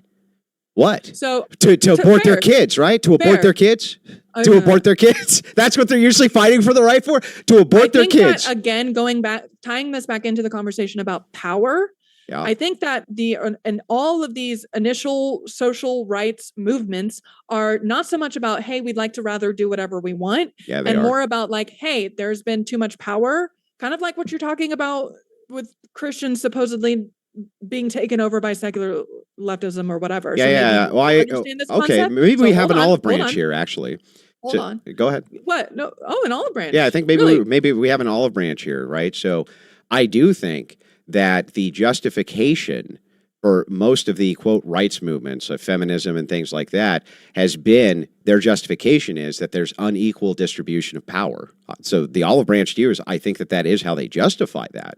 Absolutely. I just think it's fucking stupid. There is never going to be a such thing as an equalization of power. That's fantasy land, pure fantasy land. The thing is that distributed power is always going to be enforced by the patriarchy. The feminists are always going to have to appeal to the patriarchy for power. There's no choice. Otherwise, you wouldn't have an oppressed class. Who would feminists be oppressed by? They have to be oppressed by men, right? Who else could oppress them? Has to be men.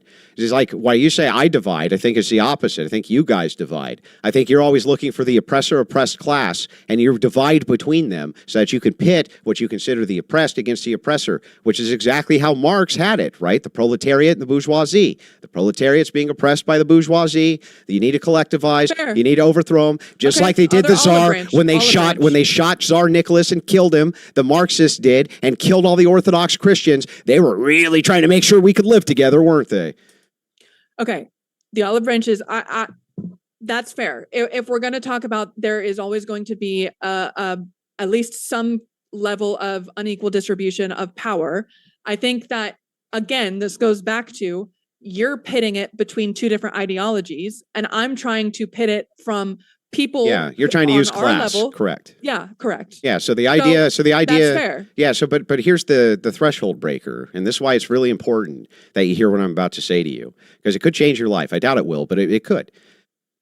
You have to use class. You have to use class because there's always going to be class differentials between people, no matter what.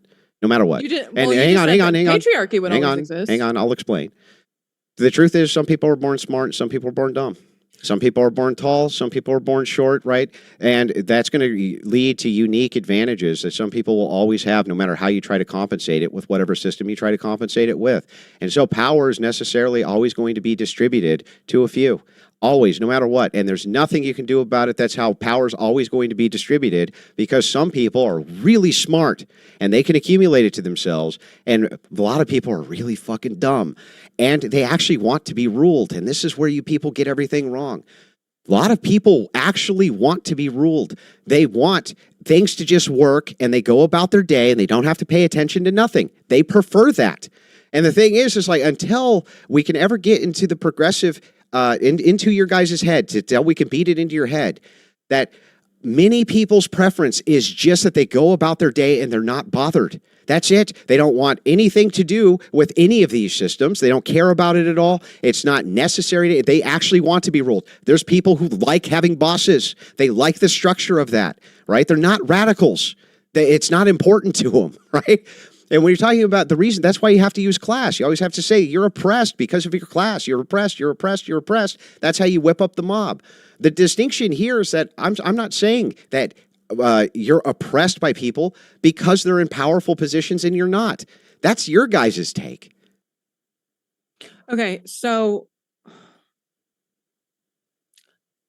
I might be kind of hitting a wall, but okay, so back up. The nature of, again, hold on, repeat that last sentence you got. Yeah, the idea here, for the reason that you have to use class is because you always believe that there needs to be an oppressor, because that's how leftists get power. They collectivize with the oppressor-oppressed dynamic. My side doesn't believe that. We don't believe that because there's positions of authority that some people are in, and there's certain prestige that comes with that means I'm being oppressed.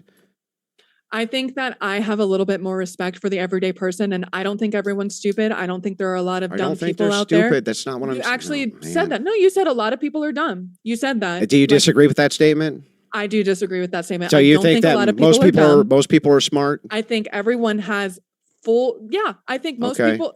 Okay, yes, I do. Okay. I'm 100%. Do you think most people in that everyone Pakistan were like 70% of them are inbred or smart?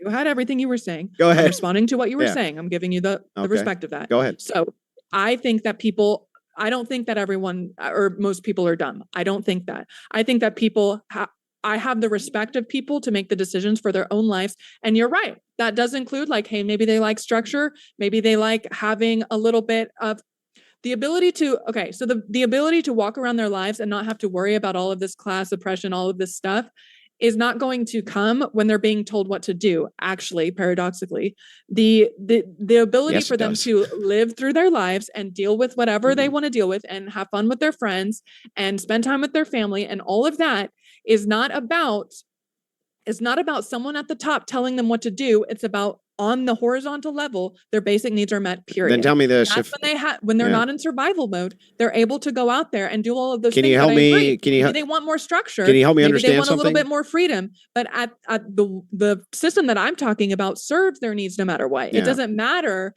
if they do or don't want structure. You're still doing some people want this, but some people don't. I'm like all of us. Yeah, that's nice, but the problem is that it's again nebulous ambiguity. We don't even know what it means. And so and hang on. Of Christendom. No, it's not. And here I have specific proposals that I'll give, and I can never get them from you guys because you don't have them. And the thing is so funny here is like, let's move into this because this is actually really important. When we're talking about this idea of class here, we're talking about the idea of the oppressor oppressed. You said, I do believe most people are smart. Then can you answer me one question? If most people are smart, how the fuck did a couple of guys end up ruling all of them? What's your question? Okay, so that's fair. That's fair. I do think that everyone is smart, though. I do. Then can you answer my question? Yes. How did all these smart people end up having just a couple of people rule all of them? You think that it was them being smart? I would argue that it was them being more vindictive and oppressive. And not smarter. So they're just more immoral. They're just more immoral than the average Joe. Yes, I would argue that. So if the people then are really smart, why would they allow just a couple? I don't know, just a couple of fucking degenerates who are billionaires rule them all if they're so smart? That's a good question. I would say that maybe because the actual level of intelligence is whether or not you're community based and you're so focused on being a good person that you're not going to try and go out and exploit a bunch of people. Maybe that's it. Maybe the really dumb ones are at the top because they think that that's what's going to bring them meaning and fulfillment. But at the end of the day, all of us down here are like, no, we were fine. And you're out here trying to exploit all of us. Now we have an issue. So to get this right, let me summarize. Really smart people, which most people are, allow themselves to be ruled by a couple of fucking dipshits. You just you're saying that's my take. Yeah, sure. By a couple of dipshits. They're ruled by a couple of dipshits because they're so fucking smart. Is that right?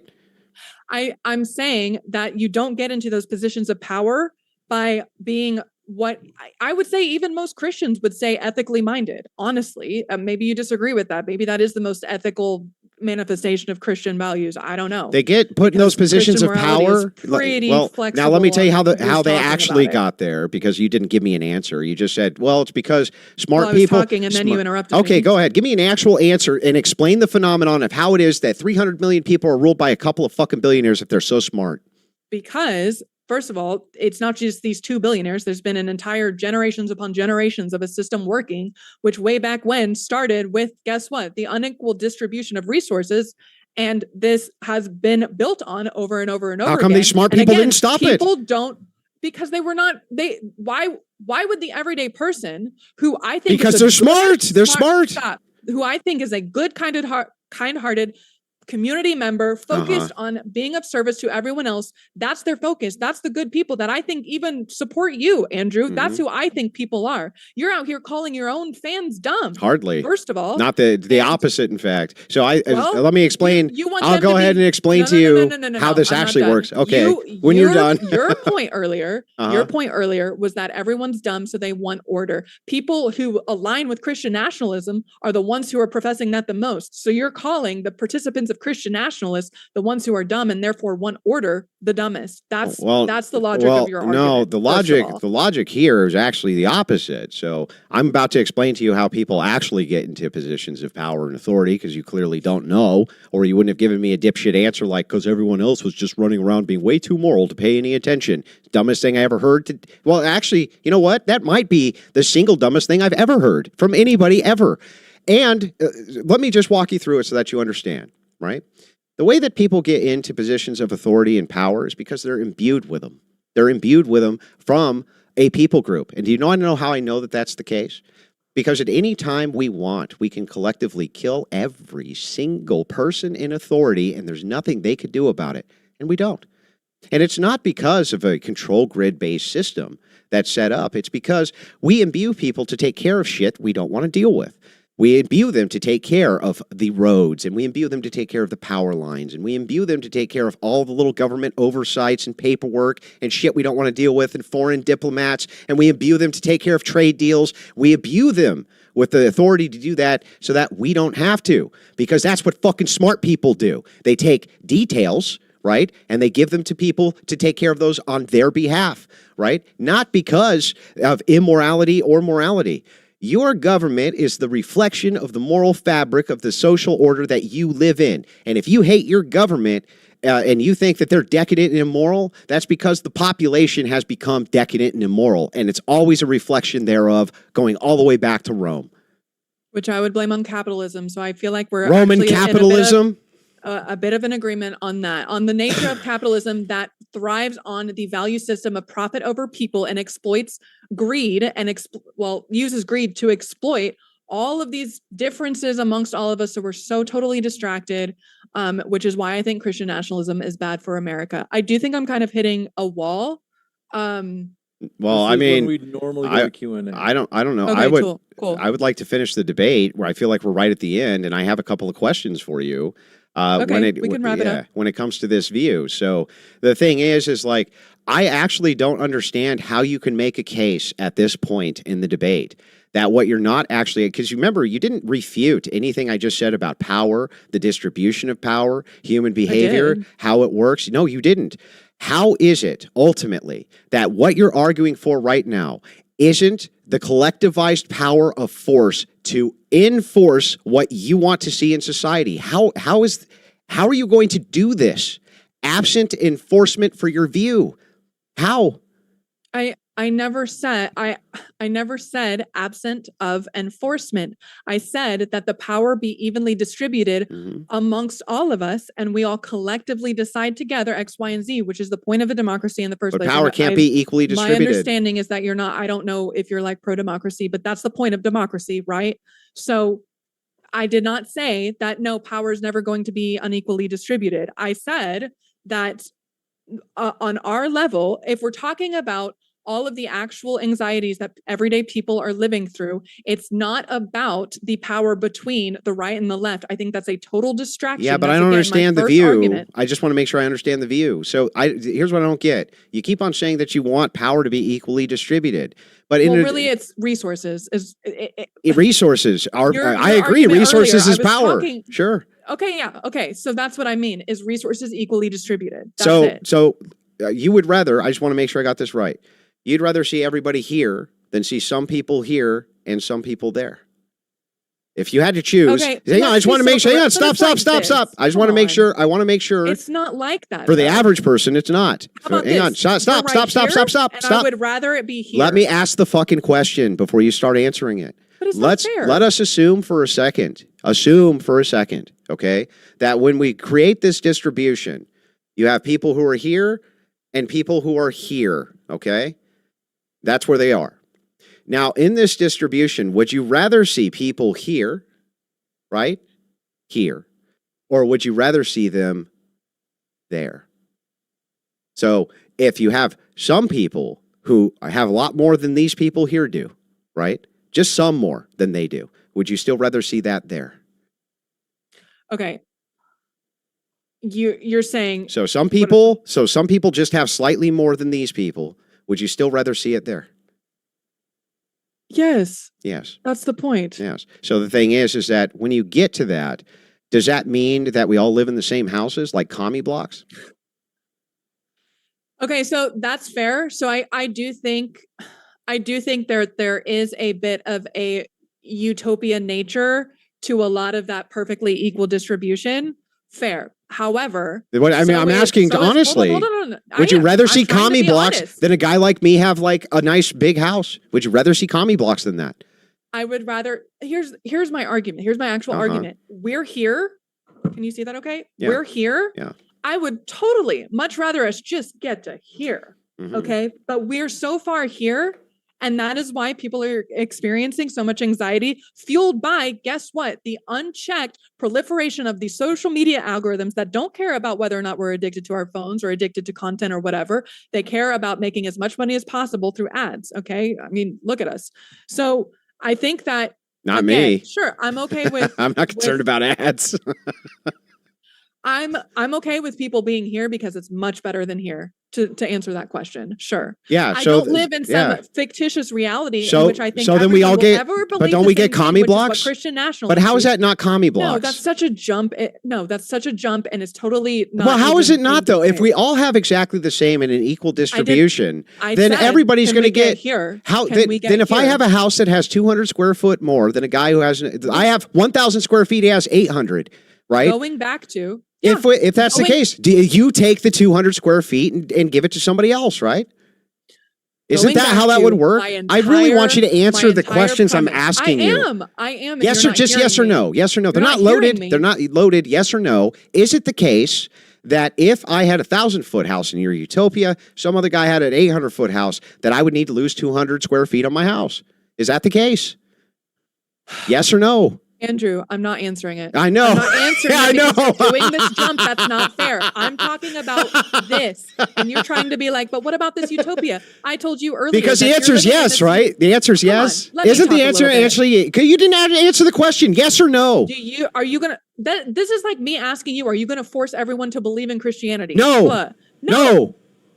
Okay, then Look, no. remember how What I do you just mean? answered that yes or no question? It's no. not realistic. Wait, so It's not no, realistic. I'm saying So if you're it were the trying to case, paint me. if it were the You're trying case, to put me into this corner. I'm just of like, asking well, what does if this it were the utopia look case. like? I'm just asking if it were the case. I don't think that the utopia is possible. I'm just asking I already if don't it think were that, the so that's not case. fair. If it But it's were the not fair 'cause case, we're trying it to is talk about fair. reality right now. No, That's listen. like in your perfect reality. Do you know what a like, hypothetical is? A hypothetical is designed to test your logic. Hypothetical, hypothetical is designed to test your logic, and as long as it is the case that I ask you a hypothetically possible scenario, it just has to be logically possible, not physically possible. Then for me, hang on, stop. I would leave it up to them. You'd leave it up to them. Totally. Okay, so what if it's the case then that on that 200 square foot more, I was able to acquire more of a distribution of resources to myself? Should those be taken away and equally distributed? I don't think that when you're talking about, okay, so where did they get those resources? From somebody else? Because this is going back to the nature of a system. Yeah, I used the Apple. We can't colonize it. I'm going to explain. I'll explain it. I'll explain so that you have more information. So I went down the commie block and I got like their little cart of apples and shit for the day. Okay. And I ate the apple and there were seeds in it. And I took the 200 square foot extra that I had and I planted some of those apple seeds. And now there's an apple tree that's sitting out there. Okay. Great. Now that gives me a lot of power because now people can come to me for resources and I can like upcharge and stuff. Do you think that apple tree that you should be able to go in and take all the apples off and equally distribute them to the community?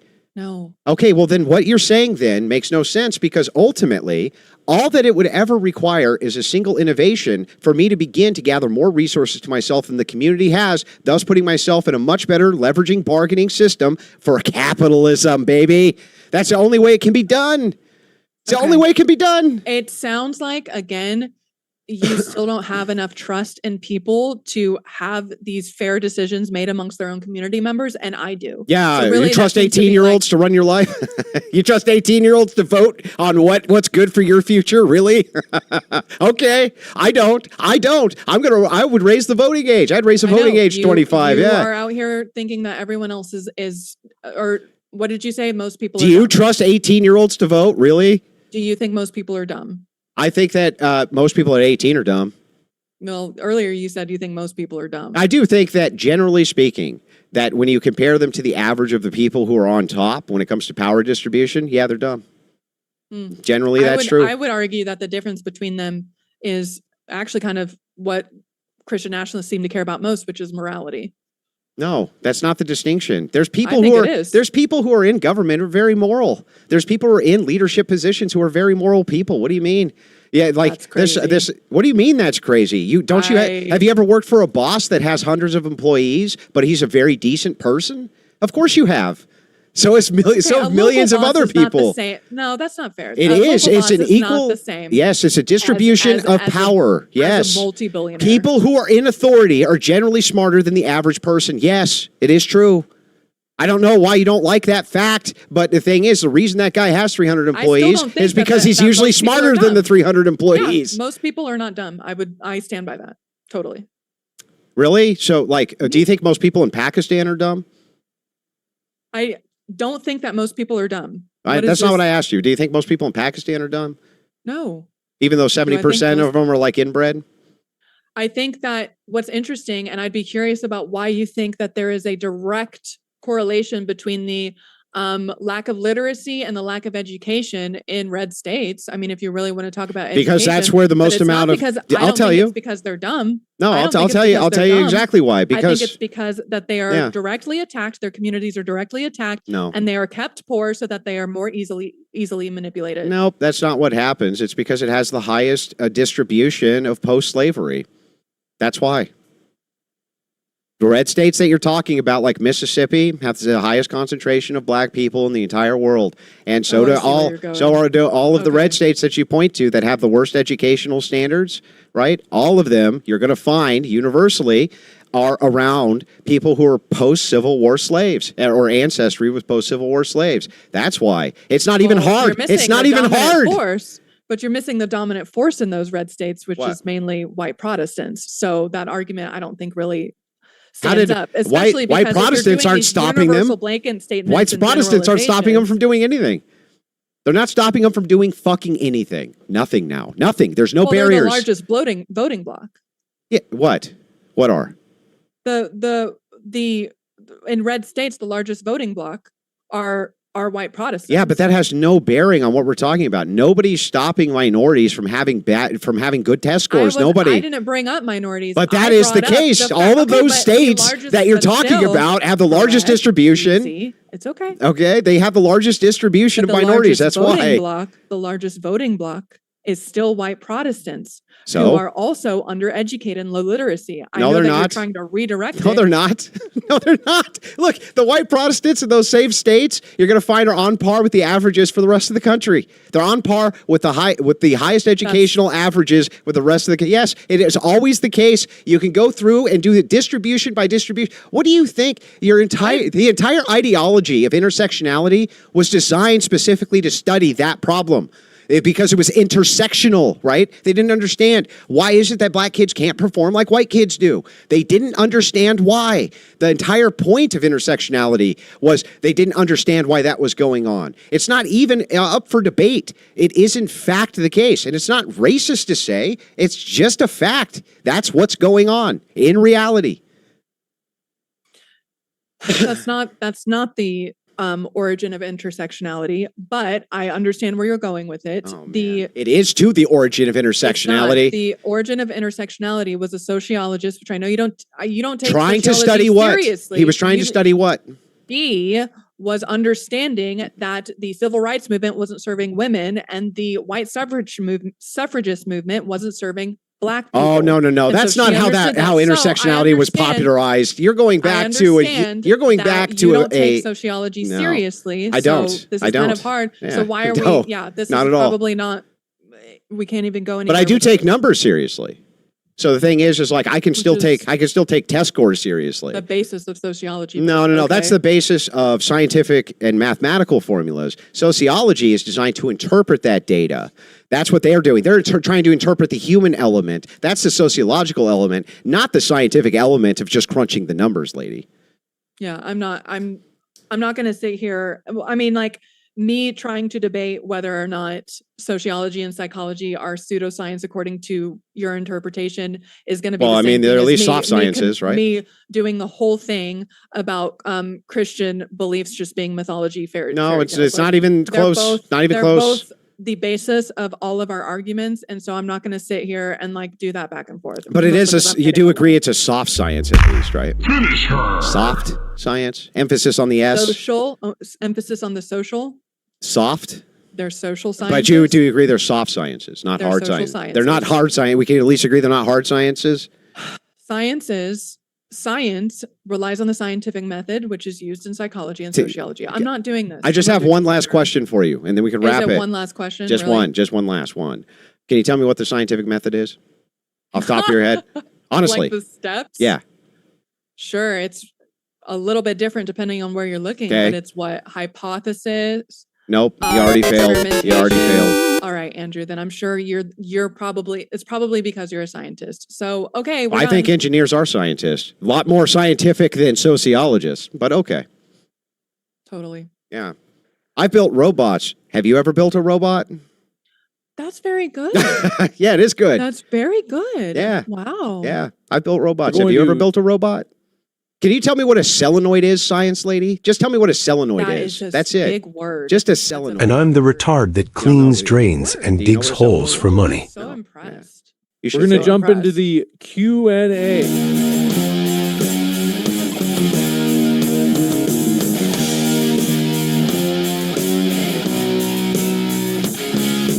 And if this episode made you uncomfortable, confused, or slightly more aware of your cousin's haircut, good. That means it's working.